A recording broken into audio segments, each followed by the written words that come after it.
Guys, so let's go on sa pinaka-importanting part of the service, that is the preaching of God's Word. And walay alaman pa, akong ginamit niyo ang ating pastor, Pastor James, to give to us the Word of God. Let us give the Word of God a round of applause, please.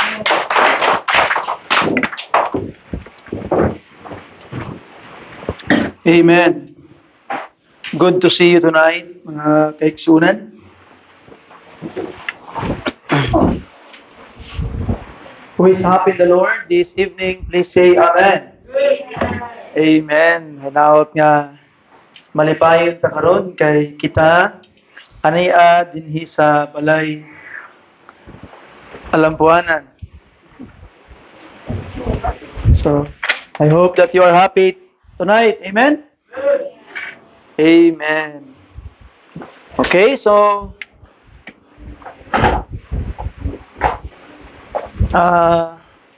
by this time, mga kaigsunan, din ako maglangan pa. I would like to ask you to please stand up. Malindog tang tanan, palihog. Let us all stand. And mura ganahan ko mabasa og Bisaya nga Biblia karon nga gabion, mga kaigsunan. And we will be reading a whole chapter tonight. Tibuok chapter atong basahon karon sa Exodus. Let's go in the Old Testament. Exodus chapter 33 sa atong mga Bible, mga kaigsuunan. Kung nana, palihog ko pag-ingon og kinasing-kasing og makusog nga amen. Amen. Amen. Thank you for that. Okay, so i-follow lang po ninyo sa inyong mga mata. Akong basahon ang Bisaya nga hubad sa pulong sa atong Ginoo, mga kaigsuunan. Exodus chapter 33, Bisaya nga hubad sa pulong sa Ginoo. Ug ang Ginoo miingon ngadto ni Moses, biya ug tumas gikan dinhi ikaw ug ang katawhan nga imong gidala pagawas sa yuta sa Ehipto. Ngadto sa yuta nga akong gipanumpa ngadto ni Abraham, ngadto ni Isaac, ug ngadto ni Jacob, nga nagaingon, ngadto sa imong kaliwa, ako muhatag niini.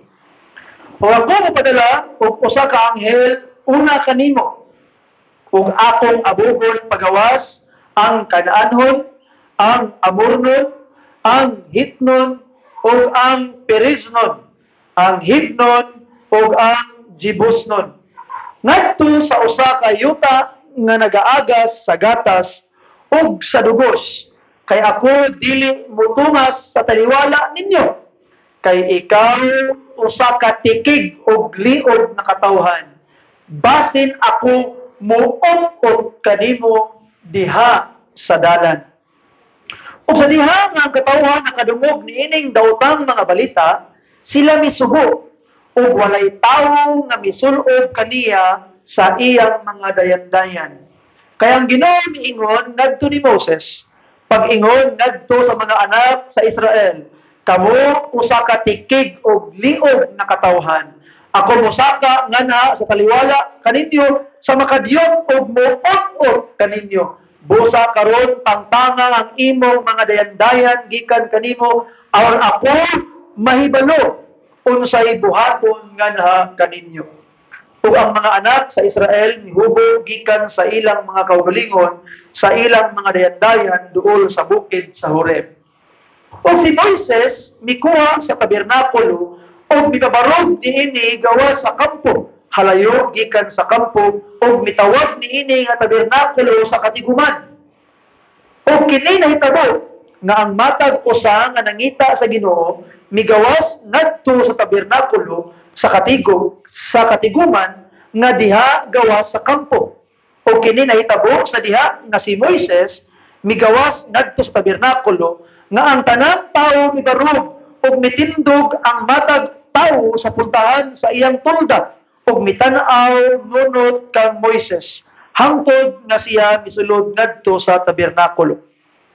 Ug kini nahitabo sa diha nga si Moises misulod ngadto sa tabernakulo ang mapanganuron nga haligi ni kanao ug mibarog sa pultahan sa tabernakulo ug ang Ginoo nakigsulti uban ni Moises. Verse 10. Ug ang tanang tawo nakakita sa mapanganuron nga haligi mibarog diha sa pultahan sa tabernakulo ug ang tanang tawo mibarog ug misimba ang matag tawo sa pultahan diha sa iyang tulda.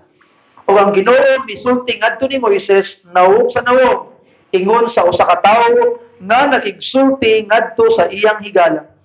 Ug siya miliso pag-usab ngadto sa kampo apan ang iyang salugoon nga si Joshua ang lalaking anak ni Nun usa ka batan-on nga tawo wala mibiya sa tabernakulo. Ug si Moises miingon ngadto sa Ginoo, tan-awa, ikaw nagaingon ngani kanako patungasa kini nga katawhan ug ikaw wala nagtugot nga ako mahibalo kinsa ang imong ipadala uban kanako. Bisan pa ikaw miingon, ako nakaila kanimo sa imong ngalan o ikaw nakakaplag usab og grasya diha sa akong pananaw. Busa karon, ako naghangyo kanimo kung ako nakakaplag og grasya diha sa imong pananaw, pakita ako karon sa imong dalan. Aron ako makaila kanimo nga ako nakakaplag og grasya diha sa imong pananaw ug ilham kining nasura mao ang imong katawhan. Ug siya miingon, ang akong presensya muuban kanimo ug ako muhatag kanimo og pahulay. Nawa ang word nga kanimo. Tanawang tubag ni Moses, verse 10. Ug siya miingon ngadto kaniya, kung ang imong presensya dili muuban kanako, ayaw kami dad-a gikan dinhi. Kaysa diin man kining mahibaluan nganhi nga ako ug ang imong katawhan makakaplag og grasya diha sa imong pananaw, dili ba sa diha nga ikaw nagauban kanamo? Busa kami mahilain ako ug ang imong katawhan gikan sa tanang katawhan nga anaa ibabaw sa nawong sayuta. Ug ang Ginoo miingon ngadto ni Moises, ako bubuhat ni ining butanga usab nianang imong gisulti kay ikaw nakakaplag og grasya dinhi sa akong pananaw ug ako nakaila kanimo sa ngalan. Ug siya miingon, ako naghangyo kanimo, ipakita kanako ang imong himaya. Ug siya miingon, ako mohimo sa tanan nakong kaayo nga mulabay sa imong atubangan. Ug ako mopadayag sa ngalan sa Ginoo sa imong atubangan. Ug mopadagaya sa grasya ngadto kang kinsa ako mopadagaya sa grasya. Ug mopakita og kaluoy kang kinsa ako mopakita og kaluoy. Ug siya miingon, ikaw dili makakita sa akong nawong kay walay tawo nga nakakita kanako ug mabuhi.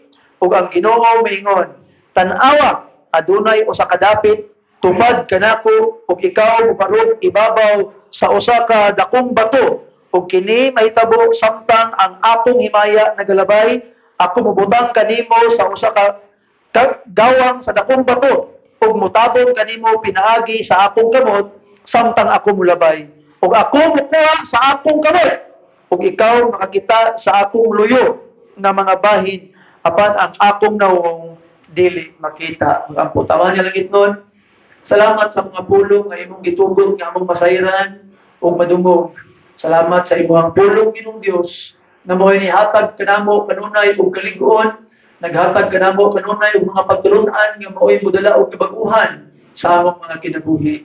Amahan, panalangini ang imong mga anak nga nanminaw sa imong pulong karon, ingon man Ginoo, ang imong ubos nga alagad, tagahig kaalam, nga unta masaysay ang imong pulong sa pinasahig pamaagi.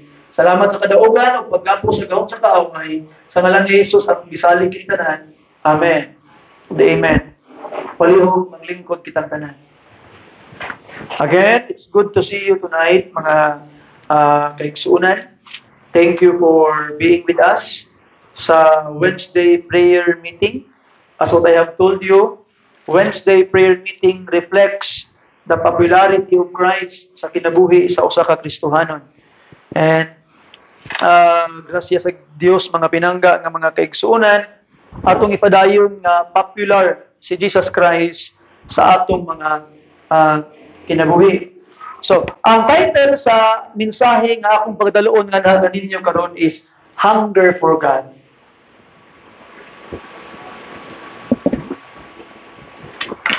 Kauhaw alang sa Dios or kauhaw sa Dios. Dili ang Dios ang giuhaw, pero kita ang dunay kauhaw sa Dios. Hunger for God.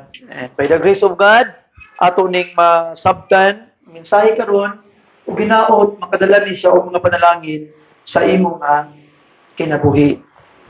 Mga kaigsuonan, mga pinangga, atong paghisgutan karon ang mga butang nga daghan kaayong mga Kristohanon ang wala nakaangkon. Dili ni siya kaluwasan. Pinasayod ko, kita nakasabot man sa kaluwasan. Dili ni siya mao ang simbahan ang atong ginahisgutan karon. Dili ni siya ang atong attendance sa simbahan. Although importante kaayo ang pag-attend sa mga panimbahon, apan ang atong paghisgutan karon mga kaigsuonan, ang imong espirituhanong kauhaw. Imuhang thirst or kagutom. No? Hunger for God, pero kauhaw ang gingon. Kaya murag lain mo kagutom sa Dios, pangit na paminahon. Murag nindot ang kauhaw. Amen? So, ato makita mga kaigsuonan nga ato ang kauhaw or ato ang hunger or thirst for more gikan sa Ginoo. Sa atong panahon karon, kita nagpuyo kung diin ang mga katawhan daghan sa ato nakamemorize og mga Bible verses. Daghan sa mga katawhan nga nag-attend og mga iya-iyang mga simbahan, mga programa sa simbahan, and daghan sa ato nga involved sa ministry. You are involved sa ministry. Pero, you still feel dry, confused, and you still feel distant from God. And you ask the question, why? You know the Bible, you attend church, you are part of every ministry, but you still feel dry. Uga ang imong pagpangalagad sa Ginoo. Galibog pa ka kung sa ba niya kung kinabuhi, sakto ba niyo di? And di ni mo mabati nga dool ang Ginoo sa imo, paminaw nimo layo kayo ang Dios. Ang pangutana ngano man ni? Kaya ako nang gibalik-balik diri sa simbahan, dako kaayong kalahian ang nakailakas sa mga butang mahitungod sa Dios o nakailaka sa Dios. Knowing things about God and knowing God have a very great gap and difference. Ngayon, mga pinangga ng mga kaigsuonan, it is important na nakay nahibawan mahitungod sa Dios, pero mas nindot nga nakaila ka sa Dios. Sa Exodus chapter 33, mga kaigsuonan, atong gibasa ganina, akong gibasa sa Bisaya nga hubad, para masabtan gid natong og maayo. Pero daghan pod sa atuwa nga di pod kasabot og Bisaya, mas pilion pag English. Ato pong basahon sa English karon. Okay? Sa Exodus chapter 33, atong makita ang usa ka tawo nga di siya mosugot nga diha lang taman ang iyang pag-ila sa Dios. Di siya mosugot nga minimum lang. He wants settle. He won't settle for less. He won't settle for bare minimum sa pag-ila sa Ginoo, mga kaigsuonan. Kining tawhana nakakita nag mga milagro, nakakita nag mga katingalahan, pinaagi sa ngalan sa Ginoo, nagibuhat sa Dios, apan nisyagit siya, I want more. Gusto ko mas daghan pang gikan sa Dios. Gipakita nining tawhana mga kaigsuonan ang kauhaw, ang kagutom, ang desire, a spiritual passion for God. This man is Moses. And in this chapter, mga kaigsuonan, we can find three powerful requests that reveal what real spiritual passion looks like. What truly hungering for God, thirsting for God, truly mean. So ato ng paglalantawon karon mga pinangga ng mga kaigsuonan. Ikaw maglangan pa, I will show you 4 things and 3 powerful request from this man, and the fourth one, ako lang idugang. Pat kabutang lang karon gakagabion mga kaigsunan. So number one, di ba ito mang gibasa na ako ang tibuok chapter para ato makita ang background. So, at Raskas chapter 32, this was the time na ang children of Israel nakasala sa Ginoo. 40 days si Moses nisaka sa bukid, way naog-naog ang nakatawhan galibog na kung sa ilang buhaton. Ang si Moses nga nagdala sa ato agikan sa Egypt, wa ta kabulog buhit pa to di na. Aaron himuy mig Dios. Kanya si Aaron nga kaigsunan, gipangayo ilang mga ariyos, ilang mga kulintas, ilang mga pulsiras, gihimo niya og nating baka o gitawag niya Jehovah ang pangalan natong baka. Gitawag niya Lord. Wala siya naghimo og lahi. Wala siya naghimo o nangita og lahi nga Dios. Wala niya giviolate ang first commandment, thou shalt have no other gods. Pero iyang giviolate ang second commandment, thou shalt not make unto thee any graven image. Pag ngayon siya, mao si Jehovah, ang atong Dios. Sumala pa ni Aaron mga pinangga ng mga kaigsunan. Na ato makita, because of it, dako kayo ang kapungot sa Dios ngadto sa children of Israel. And we praise and thank the Lord for the mediation of Moses. Ingon si Moses, Ginoo, kung imo ning patiyon nga mga katawhan Ginoong Dios, unaha ko, blot me out from thy book. And Moses was ready to die for the people. Kuyaw kayo ang kasing-kasing ni Moses, mga pinangga ng mga kaigsunan. And God was convinced, sige, because Moses, my servant, asked, nihangyo ang akong sulugoon, sige, musugot ko, nga moadto mo lahis mo dito. And in chapter 33 sa itong text, ningon ang Ginoo sa children of Israel, ignan niya Moses, nga Moses, children of Israel, adto na mo. Na ako'y anghel na sugoon nga muna, katong anghel, ipalayas niyang mga kalaban dito. Pero, di ko muuban sa inyo. Kaya muuban ko sa inyong taliwala, basin og hugdon tamog patay. Kanang atong gipasabi nga muot-ot. Kanang word niya, muot-ot mga kaigsunan. Nagiingon sa pulong sa atong Ginoo. Sa Bisaya nga hubad sa balaang kasulatan. Muot-ot. Kung imuhang gamiton sa sentence ang muot-ot, ang kahoy or ang gitawag nga balay nga kawayan giot-ot sa kalayo. Sabtan nimo sa giot-ot, gikonsume, gihurot, gikaon, gitunaw. So ni ut-ut pag-ayo ang kalayo nga naugdaw ang balay. So mo na. So iyon ang Ginoo, buuban ko sa inyo mga tikig mo gliog meaning mga gahi ulo. Magbuot-buot gyud silang gusto. Mga tikig ingon pas Ginoo, oh buot-ot ko sa inyo meaning hukdon tamog patay anang Ginoo. Kung muuban ko sa inyo. Mao na nga di ko muuban ninyo. Ang akong presensya di muuban ninyo anang Ginoo. And si Moses dili mosugutan na, and we will try to look at that afterwards mga kaigsuunan.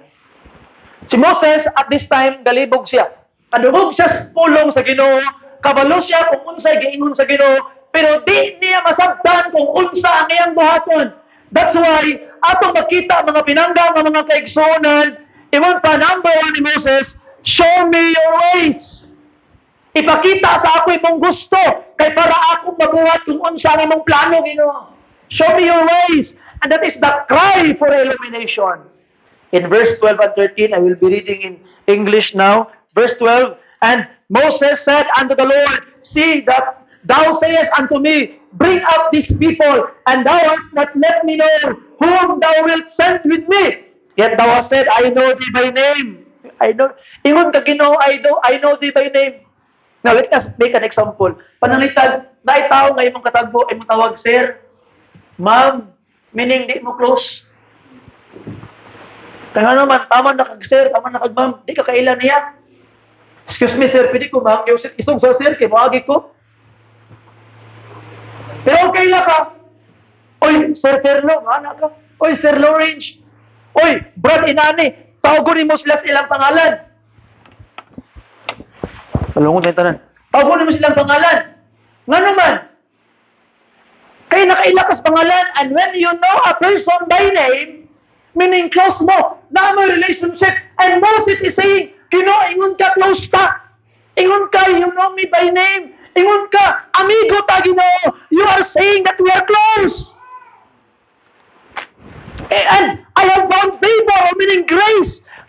And thou hast also found grace in my sight, meaning favor. Ingon ka, Ginoo, gipeboran ko nimo, Ginoo. Ingon ka, Ginoo, ganahan ko nimo, gipaningil ni Moses. Now therefore I pray thee, hangyo ko nimo, if I have found grace in thy sight, og nagiging favor sa imo. Notice, show me now thy way, that I may know thee, that I may find grace in thy sight, and consider that this nation is thy people. And ana si gitawag na, ana si Moses, Ginoo, kung tinuod yun ka close ta, Ginoo, ingon ka close ta, ingon ka amigo ta, ingon ka nga na ako'y pabor sa imuha, Ginoo, show me thy way. Pasagta ko kung unsa kay gusto nimo, Ginoo. So Moses is asking for illumination. Show me thy ways that I may know you. Notice carefully mga kaigsunan. Moses is not asking for information. He is asking for illumination. Saan ang illumination? Information is knowing the word, nakabalo ka kung unsay giingon. Pero ang illumination, nakasabot ka kung unsay giingon, o kabalo ka unsaon pag-apply sa imong kinabuhi. Dako kay kalahian. Nga nakabalo lang ka kung unsay giingon, nadungog ka. Mura gud mathematical problem. Na-memorize nimo ang problem, di ka kabalo unsaon pagtubag. Mura gyapon na sa pulong sa Ginoo, nadungog nimo kung unsa ang sugo, pero wa nimo nasabti kung unsa ang imong angay buhaton. And Moses is now saying, Lord, show me the way. Illuminate my life. Pasabta ko unsa akong angay buhaton. That is what Moses is asking. Sometimes you read the Bible every day and still are confused. Libog yapon ka, pasabutan ni ba? Di man ko kasabutan ni. Nakadungog kag wali, pero wag gyapon ka kasabot. Libog gyapon ka. Nangutana kang pastor, saan to mo? Murag diana ka man sa akong utok ang gingon. Why? Because only the Holy Spirit can turn on the light. And you need the power of God. That's why when you read the Bible, you ask for permission, Lord, nagbasa ko Ginoo, pasabtabahon ko Ginoong Diyos. Allow me to understand. Usahay, moingon ta nga, para sa ako, inani ang meaning. No, dili importante ang unsa ang para sa imo. Dili importante kung unsa ang para sa imo, unsay meaning ani. Ang importante, ang meaning sugala sa Ginoo. I don't care with your opinion when it comes to the Bible. I don't care what is your opinion, what does it mean. We don't need your opinion. We don't need what truly the Bible says. You see? Because kung opinion lang, at tanan-tanan yung opinion mga kaigsunan, amay tinuod. So we need to go back, Lord, illuminate us, pasabta mi Ginoo kung unsa gid imong gusto ingon. And sometimes pag naay mga sharing sa pulong sa Ginoo, what we are trying to understand is, ang akong feeling nako mo ni ang pasabutan ni no. In my opinion, no. You see? Let us look at what does the Bible says. Only the Holy Spirit can turn the light on. Have you ever read the Bible many times and suddenly, hala, kapila naman ako nilibasa pero karon pagid na ako sinasabtan. Have you ever experienced that? Di ba? Kapila na ako nilibasa ba pero hala, amen ka, yun nasabtan ragid na ako. Why? Because the Holy Spirit is illuminating you. You heard a message, nakadungog kag mensahe sa pulong sa Ginoo, and you think it is for me. The Word is touching me. Why? Because the Holy Spirit is trying to touch your life, to change you, to mold you. That is the movement of the Holy Spirit, mga kaigsunan. Illumination means God is speaking to your life. God is speaking to your life. The only problem sa atong panahon karon mga kaigsunan is many people know the scripture but don't know what to do with it. Kabalo ka sa Bible pero wa ka kabalo kung unsa imong buhaton mahitungod niini.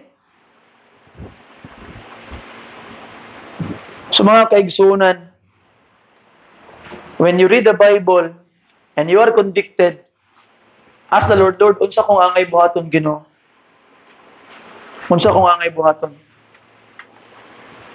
Very simple nga pamagi. Unsa ka ang gitudlo sa Ginoo sa ako or natun-an ako pinaagi niini akong gibasa? Number 1 question you need to ask yourself. Number 2, unsaon ka nako para ma-apply nako ni sa akong kinabuhi akong natun-an? Lord, i-illuminate daw ko Ginoo unsa akong angay buhaton para kini akong natun-an karon ma-apply sa akong kinabuhi. And number 3, unsa ka ang mga part sa akong kinabuhi na kinahanglan akong undangon, kinahanglan akong bag-ohon para ako ning matuman. You see? So ato makita mga pinangga nga mga kaigsunan. That is how we profit from the word. We ask for illumination sa Ginoo. Dili kay nakabasa lang sa Bible o kinano. You need to understand and be illuminated and apply it sa imong kinabuhi. Pero unsa may key? Nganong nakaingon man si Moses ana sa Ginoo? Ginoo, di ba? Ingon ka?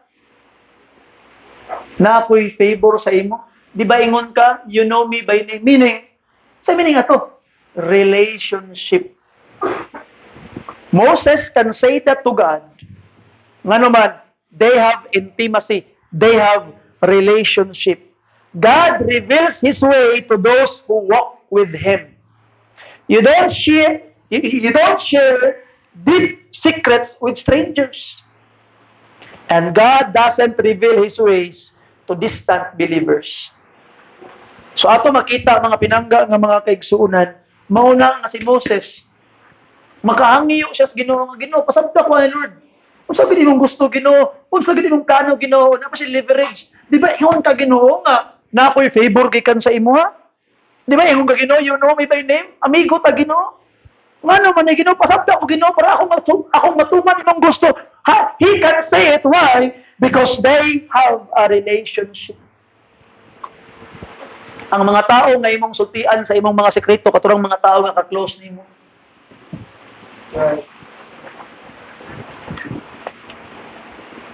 Inato makita mga pinangga nga mga kaigsunan. That's why we need to ask yourself, do I spend time with God consistently? Or do I pray only in emergencies? You see, I have told you this before sa tuwang prayer month. Sometimes, ang atong Ginoo is for emergency. Dial 117. Maura gid atong Ginoo. Kung emergency, ayat ba ito manawag sa Ginoo? You see, I can still remember sa una dito sa amo ang dapit, kaya amo ang lugar kay street na yung crossing. Diha din niya, mga batanoon pa may kaniya dito, ala, daghag gubot, na perminti magmaoy, na magsinumbagay dito sa mga, magunay-unay, sinumbagay, magmaoy, mag-inom, magbatuhog, butilya, ang silingan, so, inana usahay ka kay tabo, kasagaraan. Pagka pila ka adlaw, niabot ang taga city, diyo sa poste, gibutangan dito for emergency. Dial 117. Gibutangan dito, kuan kay para ana to akong igagaw da mga badlungon ang gusto. Gibutangan og dial 117 diyo. Nato makita mga kaigsunan, the problem with us people is we treat God as just an emergency number. So, do you spend time with God consistently? Here exalt consistently? Siguro in the month of April, nag-aampo ka ano man, week after week, Wednesday after Wednesday, pastor is always preaching about prayer. Muna ma-remind ko, permente, mag-angko ko, how about this month of May in our Mother's Month? Will you pray still? Magpadayon pa kag-pray, higalaig on consistently. Many people treat God like a cosmic emergency hotline. Don't do that. But Moses spoke with God face to face as a man speaks to his friend. At ubangay good. But without the glory. Katong face nga with glory is patay man kato.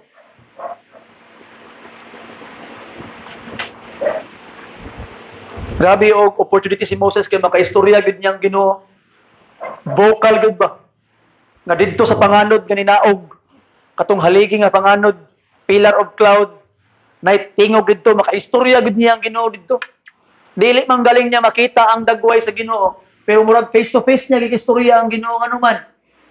Kay istorya gyud. And that is what God wants us to be. Nga atong istoryahon ang Ginoo mga kaigsunan.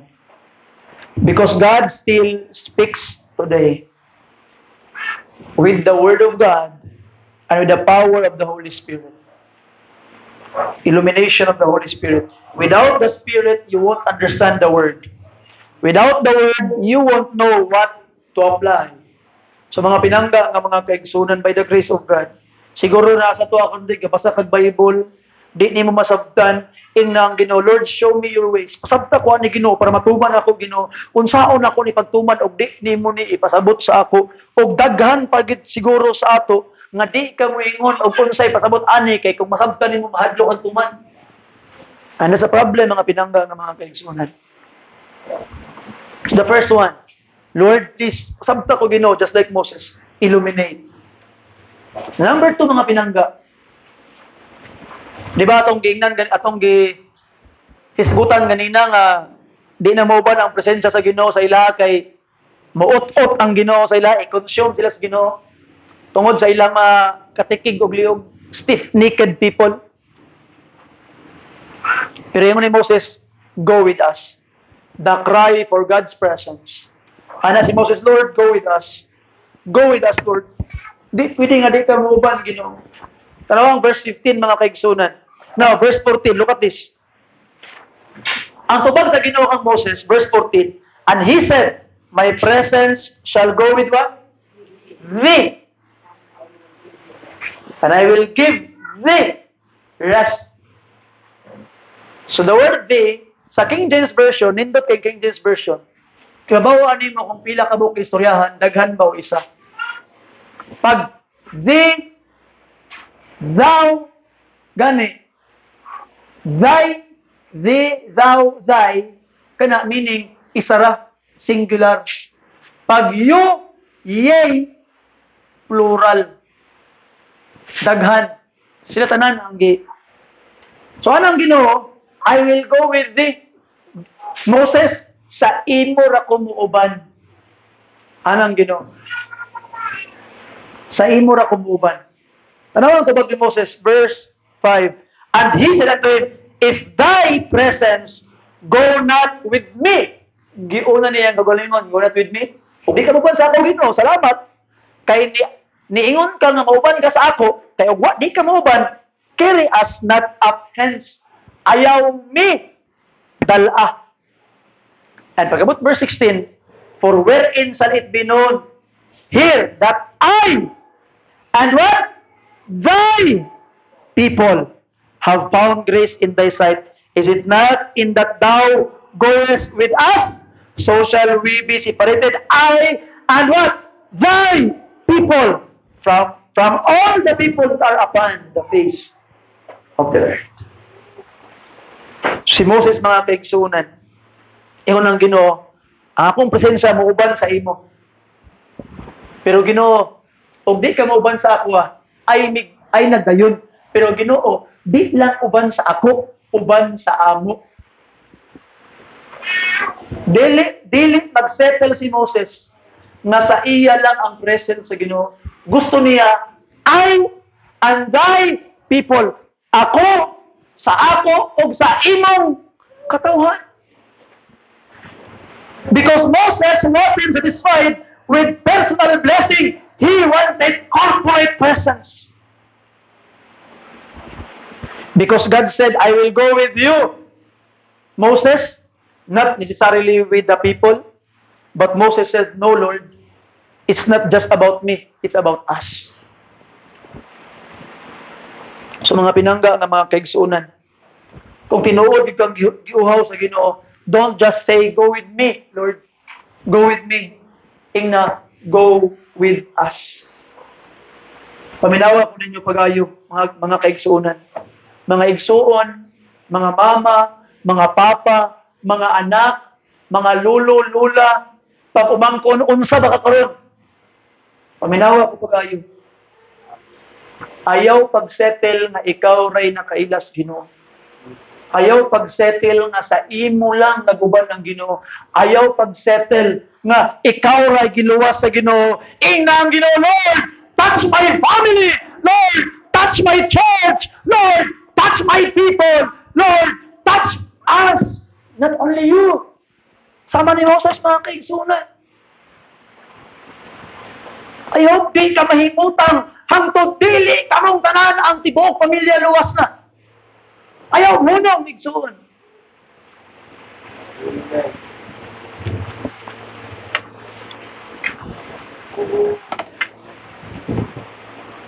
The danger today, we have replaced God's presence with a lot of many things. You know, ang DVBS is very important. And we have been very busy sa ato ang gitawag na DVBS. Pero, if because of the preparation for the DVBS, makalimot na ka sa imong personal relationship with God, then the DVBS have replaced the presence of God sa imong kinabuhi.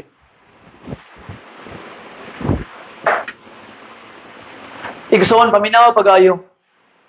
Dili man ta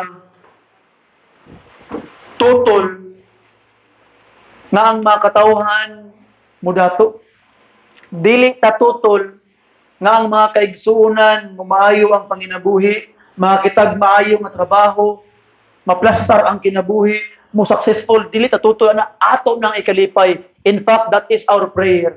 Ang tutol ta kung kana nga butang mahimo ng babag sa imong relationship sa Ginoo. I hope you understand that, mga pinangga nga mga kaigsunan. So do not allow anything in your life substitute intimacy with God.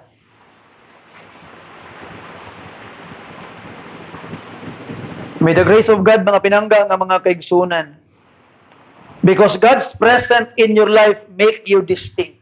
Malahi ka. Verse 16, for wherein shall it be known here that I and thy people have found grace in thy sight? Is it not in that thou goest with us? Unsaon Ginoo nga mahibaw-an nga lahi mi? Di ba Ginoo mabaw-an nga lahi mi kay naguban ka namo? Ingon pa niya? Go with us. So shall we be what? Separated.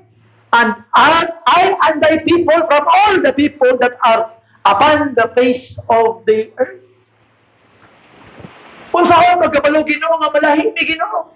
Di ba ang imong presensya nga naguban ka namo? Unya karon ingon ka, di ka mauban namo, mauban lang ka sa ako. Kung saan may bawas di mo kalibutan nga lahi mi. Di ba ang imong presensya uban namo ana si Moses sa atong mga pinangga nga mga kaigsuonan. Ayaw gitawag nga mura bitaw usay. Mahimaw tawag ka ng kuan ba? Mahimaw tawag masettle ba? Nga naman sa among pamilya ako ra gyud nakalahi. Don't be proud, ana mga pinangga. Sa inyong pamilya, ikaw ray gapalda. Sa inyong pamilya, ikaw ray gaampo. Sa inyong pamilya, ikaw ray gabasa Biblia. Higala igsoon, ayaw og ka proud nga ikaw lang ang lahi. Kinahanglan ang tibuok pamilya malahi. Pinangga. You reach out the family to God. Just like Moses, mga kaigsunan, unsaon may bawaan sa tibuok kalibutan nga nalahi ni. Di ba ang imong presensya uban namo? Si Moses lahi na siya. Ang Ginoo nag-uban niya, he was different. But dili pwede nga siya lang ang lahi. Gusto ni Moses that all of them will be different from the world. So mga pinangga nga mga kaigsunan, real hunger with God is dili nimo suluhon ang Ginoo sa imong kaugalingon. Real hunger with God is you would say, Lord, go with us. Uban sa amo. You and your people become different. If there is no difference, there is no deep presence sa Ginoo sa atong mga kinabuhi. So God's presence changes our character, changes our desire, changes your life. Nainangutaan na ba? Pastor, karon kay luwas naman ka, pastor. Pwede na lugar kang magpakasala sa kung sa imong buhaton, di na ka maimpirno, luwas na ka. The answer is yes. Pero, nganong gustuhon ba man imo magpakasala? You see, nganong gustuhon ba man imo? When He so changed you, His presence in your life will change your character, your desires, and even your life itself. So by the grace of God, mga pinangga nga mga igsuon, ask God, Lord, go with us. And number 3, mga pinangga, di lang kay si Moses nag-desire nga masabtan niya kung unsang planos Ginoo. Di lang kay si Moses nag-desire nga mag-uban ang Ginoo, di lang kay sa iya apan sa ila tanan. Napod siya'y personal nga gipangayo. Ngunya, Lord, show me your glory. Di ba nagka-istorya na niya ang Ginoo face to face? Di lang niya makita ang dagway sa Ginoo because of the pillar of cloud. You see, ang katong cloud, di ba itong gibasa kanina nga ang cloud, sulod sa tabernacle, si Moses nakikistorya sulod sa tabernacle sa Ginoo face to face, di lang niya makita directly ang Ginoo because of the cloud. Kay ang cloud, dito fancy-fancy to, protection to ni Moses, para di siya mamatay. Just like what happens sa mga high priest, pag musulod sila of holiest of all, para maghalad sa Day of Atonement, ilang paasuhan o insenso daan ang sulod sa holiest of all, para pag sulod nila dito, dili nila kitan directly ang mercy seat. Kaya na ay aso. That is for their protection. Pero ano si Moses, Lord, I will not settle, Ginoo, nga nag-istorya lang kita face to face, hindi ka makita, Ginoo. I will not settle with that. I want to see your glory. Verse 18, look at this. And he said, I beseech thee, show me thy glory. Show me thy glory. Now think about this. Si Moses, nakita niya ang burning bush. Remember? Burning bush, nakita ni Moses. I can still remember sa una, when I was still a kid, I was still new Christian, sa simbahan dito sa Malaybalay, first time ko nagdasa ni, ginabasa kong pastor, ako Moses saw the burning bush. Abi na kong bush there.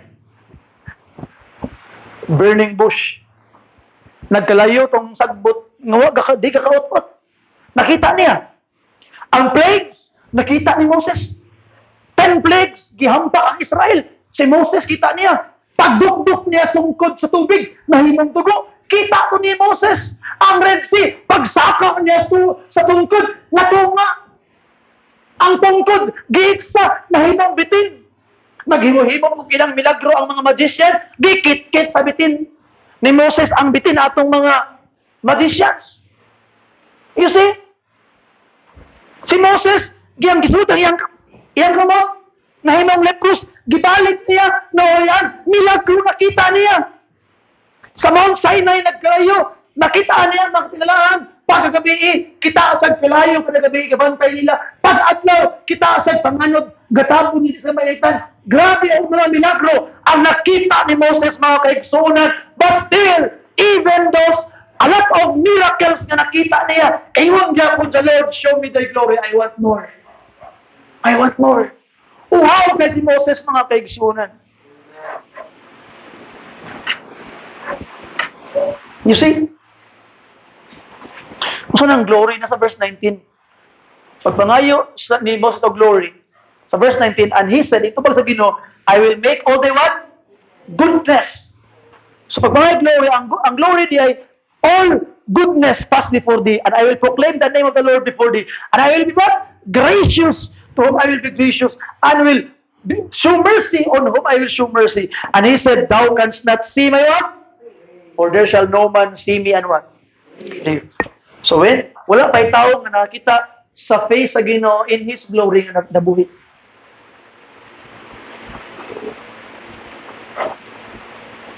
So God's glory is God's goodness, showing His goodness, His mercy, His grace, His everything. But ingon pang Ginoo, di mo makita fully akong naong mamatay ka, ana. So the only way to see the face of God is death. Pero kabalo ka, no? Nakitaan ni Moses ang glory back part sa Ginoo. Ipatindog si Moses sa Ginoo sa cliff of the rock. Gitambunan sa kamot. Paglabay sa Ginoo, nakitaan ang back part. Pero nakanindot lang ang kitsunan. Actually, wala gininay sa Ginoo ang request ni Moses. Nakaistoryan niya face to face in His glory si Jesus Christ. In the Mount of Transfiguration. Gituman gyapon sa Ginoo ang request ni Moses, mga pinangga. So akong gusto ipakita sa inyo mga pinangga ng mga kaigsunan. In point number 3, si Moses, grabe na iyang nakita, grabe na iyang experience, but he wants more. The question for you, are you satisfied with yesterday's experience? Are you satisfied with old encounters with God?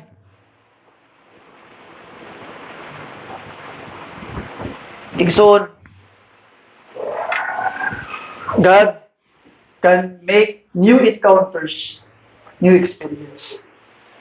Ayaw mong sugot nga ang atong testimony pulos lang kaniadto. Sa una, inani naitabo sa ako sa una, 20 years ago, inani ang gibuhat sa Ginoo. While it's good experience, especially if it is your salvation, si Paul, mo ang gibuhat, gi-share niya ang account siyang kaluwasan. I think 3 times in the book of Acts, yang gi-share ang iyang account sa kaluwasan. But we don't rely in old experience. Gipang-amag na ang atong kasinatian sa Ginoo, nganuman kung unsa ang kaya gibuhat sa Ginoo kanimo kaniadto, kaya niya buhaton karon. If God was able to bless you, to save you, He did not change at all. Kung kaya kanya, giluwas kaniadto, grabe imong problema, grabe imong pagsulay, na paminaw nimo, di nimo kaya labangon, pero gipalabang kas Ginoo, nakalaotay ka, nakabuot nimo, nahuman nimo by His grace, kaniadto, higala igsoon, kaya na niya buhaton karon. Ayaw subot na ang imong mga experiences with God is old experiences. Yesterday's happenings, old encounter with God, He can give you a fresh one today. Sa kay duol sa iya, sampit sa iya. Number last mga pinangga. What does it mean to know God face to face? Number 4. Nindot kayo no nga, pananglitan God. Dito sa kana bitaw nakasalayo nga lugar. Nakasalayo nga lugar unya kapoy kay kastanan. Bugat imong dala, init kaayo nga murag kapoy kaayo. Layo kay ka sa imong pamilya, layo kay ka sa bisang kinsa, di ba nindot kaayo? Kalit lang na moabot nga imong kaila. Refreshing kaayo. Kaniadto dito sa Indonesia, somewhere in Indonesia. Na-share sa mga teacher, way back in high school nga, nagtudlo sila dito na ay mga Filipino fishermen na madakpan sa ilang Indonesian mga guard sa dagat nila dito. And ang ilang buhaton, Pag naay mabalitaan nila nga nadakpan Pilipino nga fisherman, ilang adtuan sa resuhan, ilang dalag pagkaon, kaya ilang tuyo, refreshing kuno kayo nga makaistorya og Bisaya street. Lami kuno kayo makaistorya ka dito kay sila in English dito. Ay nindot kuno kayo ay makaistorya og Bisaya murag refreshing kuno kayo. Samot na dito sa unfamiliar place, unfamiliar experience, and there is someone familiar. And that is just like you know God face to face, mga pinangga ng mga kaigsunan. Meaning, kauban nimo ang Ginoo, gaan ang imong pamati sa Ginoo because you know Him. Dili bugat sa imuha ang imong pakiguban sa Ginoo because you know Him. Na kay relationship sa iya. So many Christians today are knowing God from a distance. Carry life's burden alone. Huwag yun sila kailas Ginoo, maulaw pas Ginoo. Remember ninyo tong illustration nga ako ang gi-share sa inyo ha katong murag mga first year pa ako diri sa Kidapawan as a mission. There was an illustration nga ako ang ginabalik-balik og share kaniadto. I remember nga naatoy duha ka mag-amigo ba. Katong isa na mayabas pag eskwela nila, wa kauman pabilin sa bukid. Katong isa ni dato na nahimo na siyang successful nga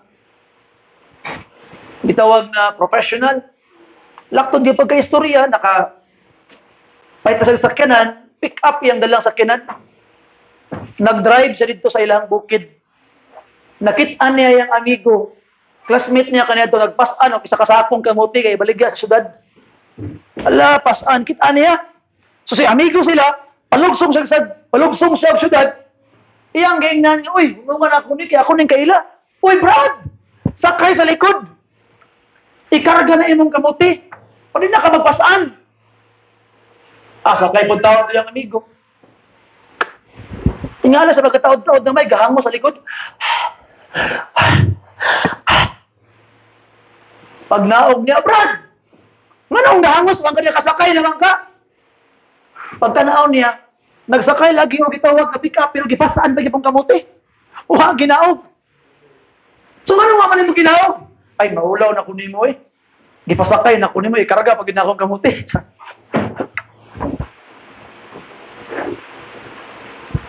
Usay na, nabita no, sa Ginoo, no? Nidool tas Ginoo, pero samtang nakas Ginoo, ginapasaan pag yapon nimo yung burden. Maulaw po ni mo, Lord, didool na ko sa imo, ako pag kang ipapasag kamuti. Yung ang Bible, cast all your cares upon Him. Cast. Kabalo ka sa ng word na cast. Kilapay. It is regard, Lord. Imo na Ginoo. Di na ko ni Lord. Imo na Ginoo. Cast all your cares upon Him. Higalon son. By the grace of God. Do not carry life's burden alone. Don't know God from a distance only. Kailan layo lang ka. He wants to know you. Ang nang ginaingon sa Ginoo, nak, dugay naman kong kahulat sa imo ha. Ang bilabi, ako na po'y pasan. Ako na po'y arsa. Seek God, and you will find Him. I hope with the grace of God, we will know God face to face. If someone, sa isa lang sa tuwa karon diri mga kaigsunan, will be like Moses. This whole congregation will be changed. Kaya di man ka musugot nga ikaw ra. Gusto man ka nga tananta. Amen? As I close mga pinangga nga mga kaigsunan, I want to call you to action. I want you to seek God's way. Illuminate your life. Ayaw lang basaha ang Biblia. Ingna ang Ginoo, Lord, i-reveal sa ako ang Ginoo, pasabta ko. And seek God's presence. Don't settle for less. Don't settle for religion. Pursue a real relationship with God. And seek His glory, mga pinangga, mga kaigsunan. So, baka na imong gagalingon honestly tonight. Do I really know God? Or I just know about Him? Am I spiritually hungry? Or I am already spiritually comfortable, okay na ko diri? Am I pursuing God daily or only in crisis? God is not a distant God. He is inviting you into a relationship, into intimacy, into transformation. But it requires surrender, hunger and commitment. Siga son, duol sa Ginoo. Duol sa Ginoo. And last na lang mga binangga, don't believe the lies of the devil.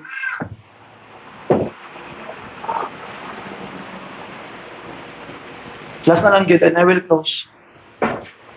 Mga kaigsunan,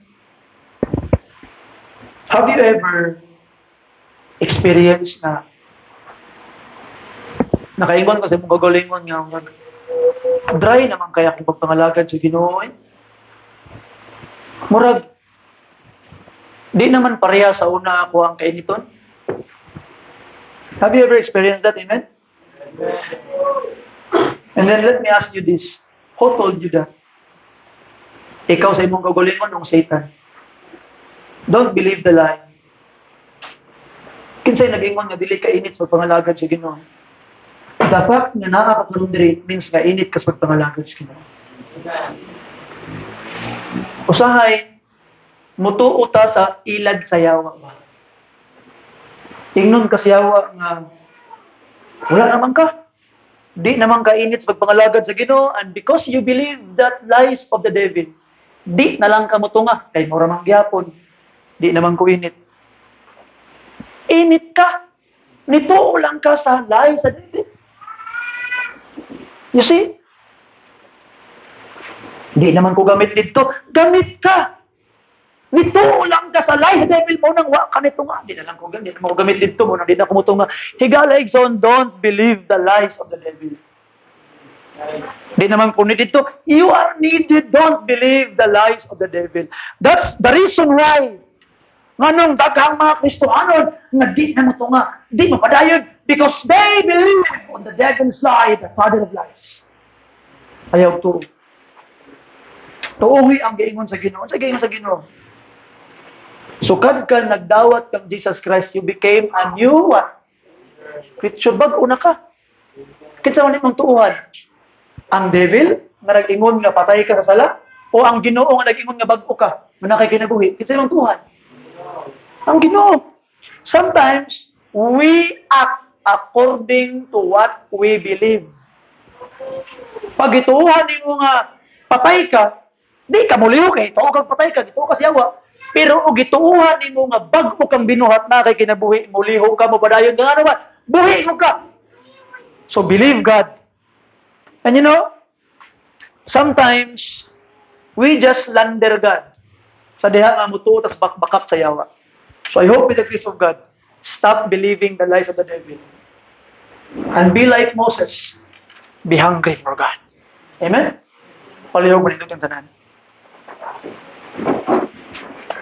Father God, salamat sa imong panalangin na gihatag ka namo Ginoong Diyos. Thank you, Lord, sa mensaheng imong gihatag amahan. Forgive us, Lord, from all of our sins, Ginoong Diyos. We have failed you a lot of times. But your grace is enough, Lord, to bring us back again. We are already new creatures. We can do new good things for you. Lord, we already have victory. We can live a victorious life. Tigihatag na nimong kadaugan Ginoong Diyos. Lord, help us not to be deceived by the devil. The devil wants to say that we are useless. The devil wants to say that we are dead. The devil wants to say that we are defeated. But Lord, we are victorious in Jesus. And Lord, help us to live according to what you have made us to be. Bless these people, Ginoo. Make them like Moses. Make me like Moses. Make us just like Moses. Desiring to understand your will and to obey it. Desiring to have your presence, Lord, not only in us, but all of us. And Lord, help us to desire to see more of your glory. Na di mi mag-settle, Ginoo, kung unsa ang amo nang na-experience in the past. Help us to be hungry for more. And Lord, just like Moses, by the grace of God, we want you to know us by name. We want you to talk to us face to face. And by the grace of God, we want to see more of your glory. Salamat sa iyong pagtubag sa mga prayers in Jesus' name. Amen and amen. Look for a partner, mga kaigsunan. I would like to ask you to look for a partner and pray. Istoryahan ninyo ang Ginoo. By the grace of God, makita mo partner,